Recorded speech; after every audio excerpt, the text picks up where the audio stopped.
Hello students, welcome to the online classes of Ideal Education Point, and now we are going to enter a new topic, that is genetics after genetic engineering. Okay, so when we talk about genetics, that means heredity. Okay, so इसके जो भी छोटे points हैं या जो भी basic इसका detail है वो आप लोगों ने 10th क्लास में डेफिनेटली पढ़ा होगा। 10th क्लास में जेनेटिक्स का एक छोटा सा पार्ट है, ठीक है, जिसमें मेंडेलियन जेनेटिक्स के बारे में बताया गया है। ठीक है, 12th क्लास में भी जेनेटिक्स यहीं से स्टार्ट होती है, तो क्योंकि काफ़ी टाइम हो गया है आप लोगों को पढ़े हुए, तो एक बार स्टार्टिंग से करते हैं और जो चीज़ों में कन्फ्यूजन है वो भी आई होप आपको क्लियर हो जाएगा। ठीक है, सो जेनेटिक्स सबसे पहले जब हम बात करते हैं तो कैरेक्टर्स जो भी होते हैं किसी भी इंडिविजुअल के, वो एक जनरेशन से दूसरी जनरेशन में ट्रांसफ़र होते हैं। ठीक है, और इस ट्रांसमिशन को ही हेरिडिटी कहा जाता है। Means characters which are transfer from one generation to next generation, that characters are known as hereditary characters and this phenomena is known as heredity. Okay, so let's start from here. एक होता है character. Okay, अब जब हमने genetic engineering के बारे में जब बात की थी तो हमने बात की थी जीन्स के बारे में, करेक्ट, एंड ये बात हुई थी कि genes are responsible for each and every character which are present inside us. Okay, so एक तो होता है कैरेक्टर एंड दूसरा होता है ट्रेट। ठीक है, कैरेक्टर क्या होता है? Suppose nose is a character. Okay, eye is a character. Eye colour is a character.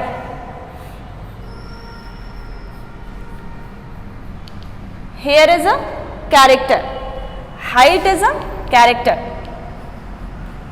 and many other things which are present in us. Okay, ये सब कुछ कहलाते हैं क्या? कैरेक्टर। ठीक है, मतलब कि लक्षण। ठीक है, जिनके लिए, इनको बनाने के लिए रिस्पॉन्सिबल होते हैं genes. Okay, now what are traits? Nose, this shape of nose is one trait of this character. This is the another trait of a particular character.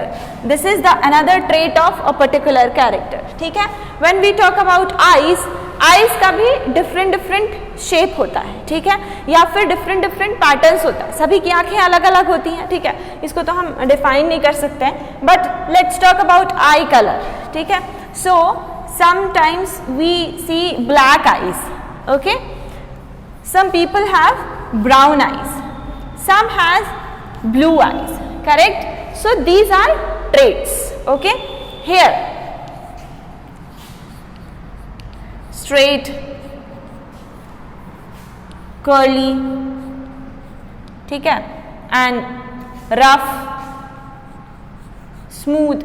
These are different. Sometimes hairs are curly, sometimes hair are straight. Height 5.2, 5.4, 4, 3.6, 6, 6.5, इस तरीके से different Heights होती हैं। ठीक है, तो कोई एक जो भी हमारी बॉडी के अंदर प्रेजेंट है, जितने भी ऑर्गन्स हैं, दीज आर कैरेक्टर्स, और उसमें जो वेरिएशन हमको दिखाई देता है, जो ऑब्जर्वेबल होता है वेरिएशन, वो क्या कहलाता है? ट्रेट। ठीक है, so now let's see the difference in genetic level. Okay,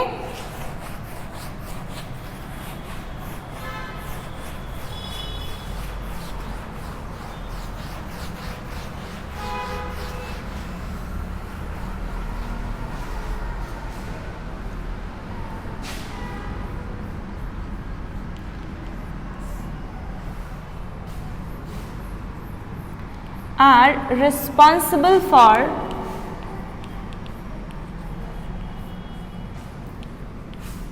formation of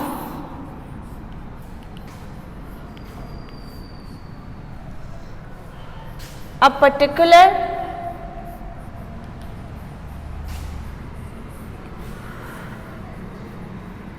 character. ठीक है. The next term is allele. Okay. It is the alternate form of gene. It is the alternate form of gene.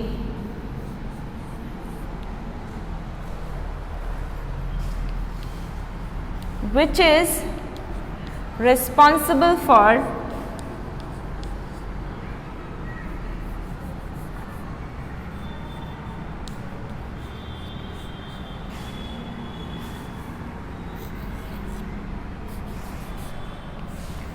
various traits, actually which are responsible for various traits of particular character.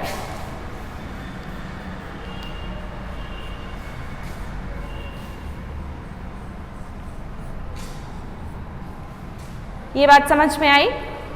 Jeans जो कि किसी भी character को बनाने के लिए responsible होते हैं, ठीक है, और एलील्स जीन की अल्टरनेट फॉर्म होती है जो कि उन कैरेक्टर्स के डिफरेंट ट्रेट्स के लिए रिस्पॉन्सिबल होते हैं. ठीक है. जेनेटिक लेवल पे अगर हम इसका स्ट्रक्चर को थोड़ा सा और अच्छे से समझने की कोशिश करें, देखते हैं.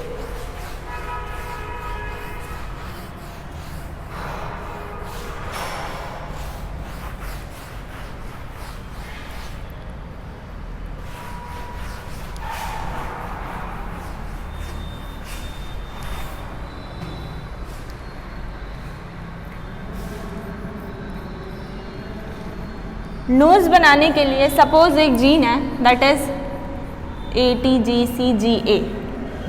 This is a particular gene sequence. ठीक है. बहुत बड़ा जीन सीक्वेंस होता है, हमने छोटा लिखा है ताकि हम समझ सकें. ओके. ये वाला जो है ये इस शेप की नोज के लिए रिस्पॉन्सिबल है. ठीक है. अगर यहाँ पे एक सिंगल न्यूक्लियोटाइड में म्यूटेशन हो गया, ठीक है, और इसका सीक्वेंस ये हो गया, there is a single nucleotide get changed. Okay. And इसका जो शेप है वो ऐसा हो गया. ठीक है. तो एलील्स कब क्रिएट होते हैं? जब किसी जीन में एक सिंगल न्यूक्लियोटाइड का चेंज हो जाता है. ठीक है. तो उस टाइम पे एक नए एलील का फॉर्मेशन होता है. This phenomena is known as mutation. ऐसा कहते हैं कि म्यूटेशन एक कंटिन्यूअस लेकिन स्लो प्रोसेस है. लेकिन अगर हम जनरल म्यूटेशन की बात करें तो ये हर किसी के अंदर होता रहता है थोड़ा थोड़ा. ठीक है.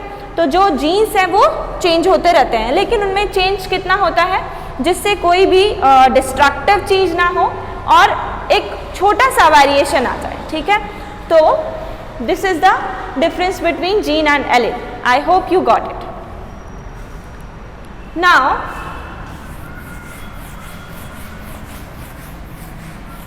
कुछ टर्म्स जीन्स की देख लेते हैं. जैसे कि अभी तक हमने बात की जीन डेफिनेशंस देखते हैं.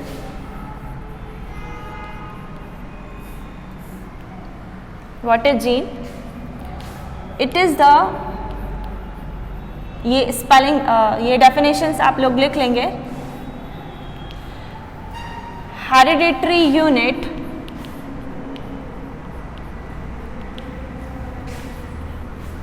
which transfer from one generation to next and responsible for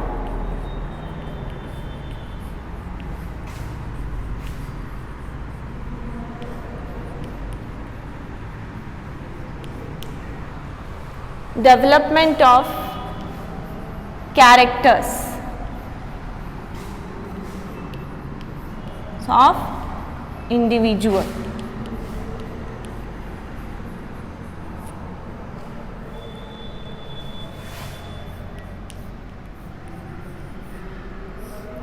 allele. It is the alternate form of gene.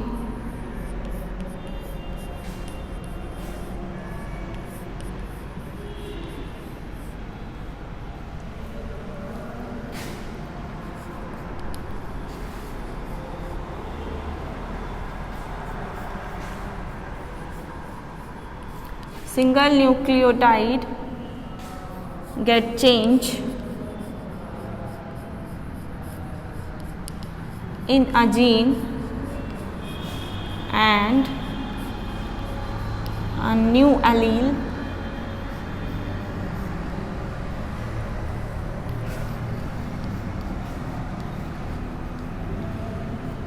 get formed. It is responsible for formation of various traits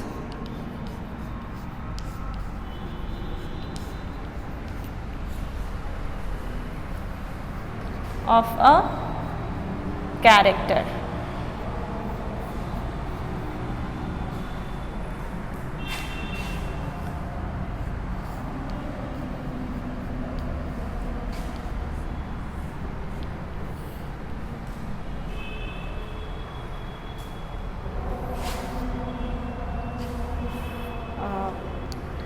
dominant से पहले एक चीज,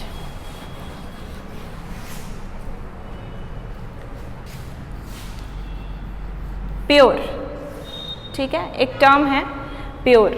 pure का मतलब क्या होता है कि हर एक जीन के हमारे अंदर दो एलील प्रेजेंट होते हैं, ठीक है, one comes from mother and another one is comes from father, ठीक है।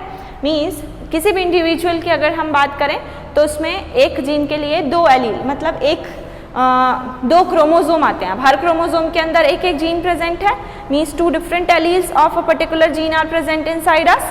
सो प्योर का मतलब होता है अगर दोनों ही एलील एक जैसे हैं, ठीक है, means a particular allele is responsible for brown eyes, that brown eyes वाला जो एलील है वो एक फीमेल के अंदर प्रेजेंट है, वही ब्राउन आईज वाला एलील जो है वो मेल के अंदर भी प्रेजेंट है, और वो दोनों एक ही इंडिविजुअल के अंदर आते हैं, मतलब वो दोनों same type of allele. So that condition is known as pure, ठीक है। मतलब कि if two similar alleles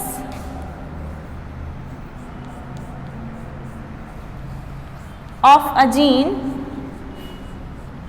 are present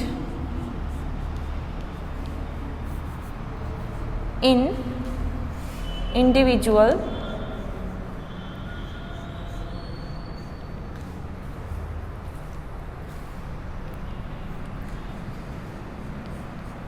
that is known as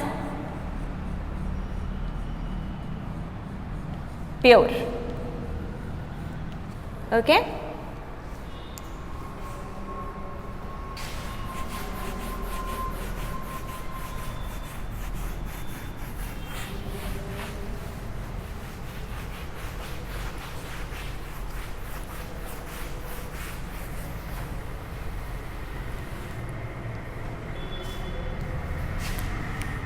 इसी का जस्ट अपोजिट होता है hybrid.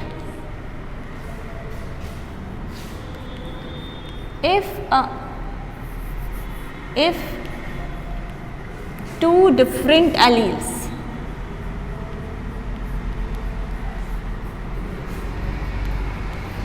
of a gene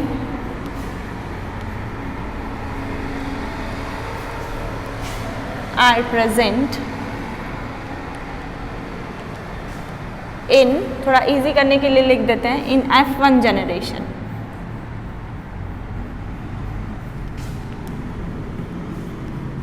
that is known as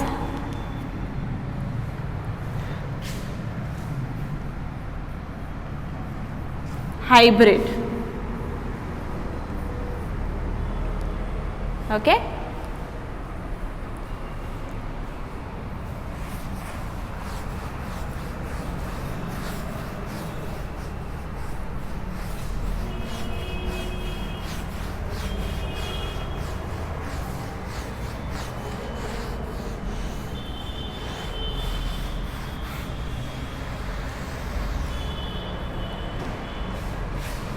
the next term is dominant. Dominant का मतलब क्या होता है? When two different alleles of a particular gene are present in an individual, only one can show its effect. Okay, another one cannot show its effect or that's suppressed. Okay, so वो allele जो अपना effect show कर पाता है, that allele is known as dominant allele. Okay, if two different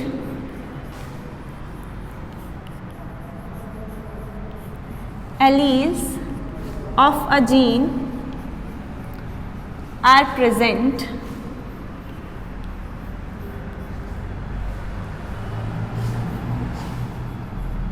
and one can show and one allele is showing its effect,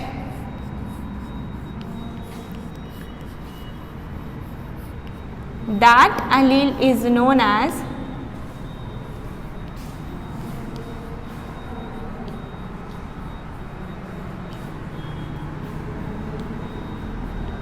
dominant.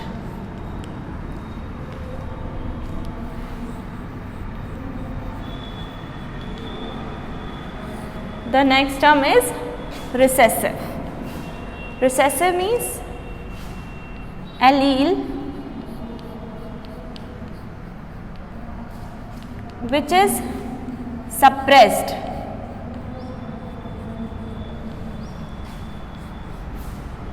by dominant allele is known as recessive. Okay, वो allele जो अपना effect show नहीं कर सकता है dominant की presence में, उसको हम क्या बोलते हैं? Recessive allele. ठीक है, so these are some important terms which were discussed here and आगे जो भी आते जाएंगी हम उनको उसी टाइम पे समझते जाएंगे. अब हम एक एग्जाम्पल के साथ इस चीज़ को, इस टॉपिक को आगे बढ़ाते हैं.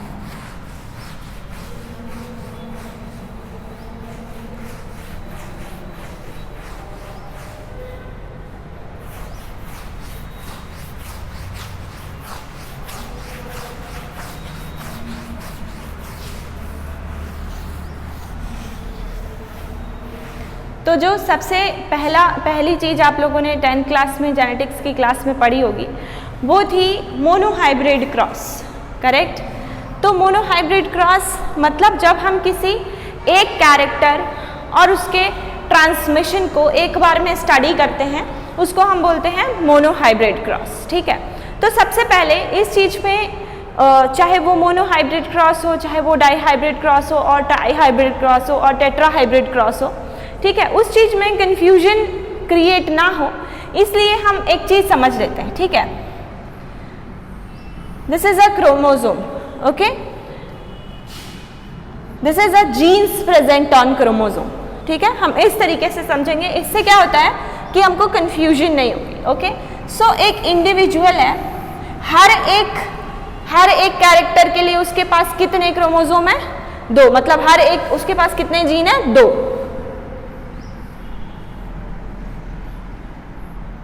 This is a gene T present in a plant. Okay, एक ही टाइप के एलील हैं दोनों, means this condition is known as pure.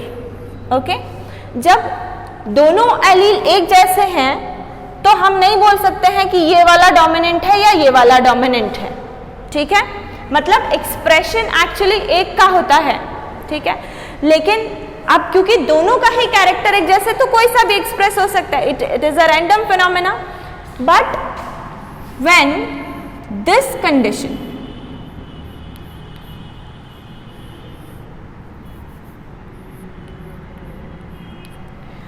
तो सिर्फ एक अपने इफेक्ट को शो कर पाएगा. ठीक है। अगर ये वाला अपना इफेक्ट शो करता है, suppose this is responsible for tall height and this is responsible for dwarf height, okay.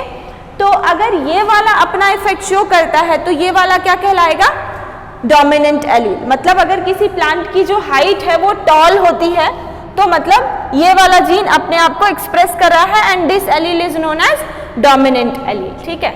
जिन दो प्योर प्लांट्स के बीच में जब स्टार्ट किया गया ये एक्सपेरिमेंट, मतलब मेंडल ने जब जेनेटिक्स स्टार्ट की थी तो उसने एक लॉन्ग हाइट वाले प्लांट लिया, पी प्लांट उसने अपने एक्सपेरिमेंट के लिए चुना था, और एक ड्वार्फ हाइट वाला लिया, ठीक है।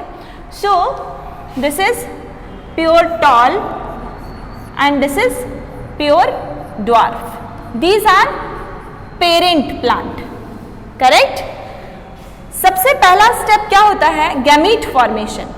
गैमीट फॉर्मेशन मतलब कि जहां पे मतलब meiosis type of division, okay. Meiosis type का डिवीजन होगा तो ये वाला जो जीन है वो इस वाले से सेपरेट होगा, ये वाला जो जीन है वो इस वाले से सेपरेट होगा, एक जो दो सेल बनेगी उसमें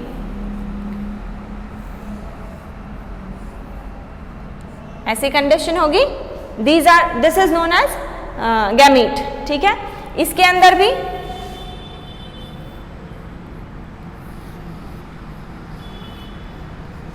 ठीक है। सो सबसे फर्स्ट स्टेप क्या है, गैमीट फॉर्मेशन।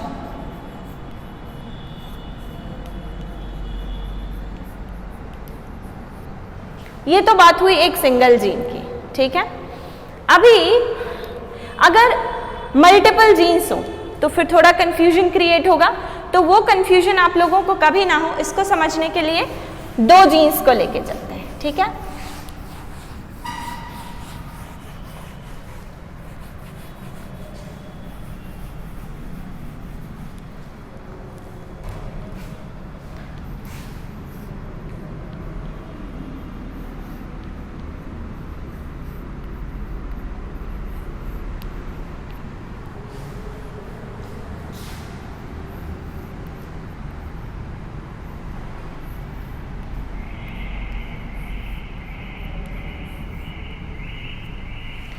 कितने टाइप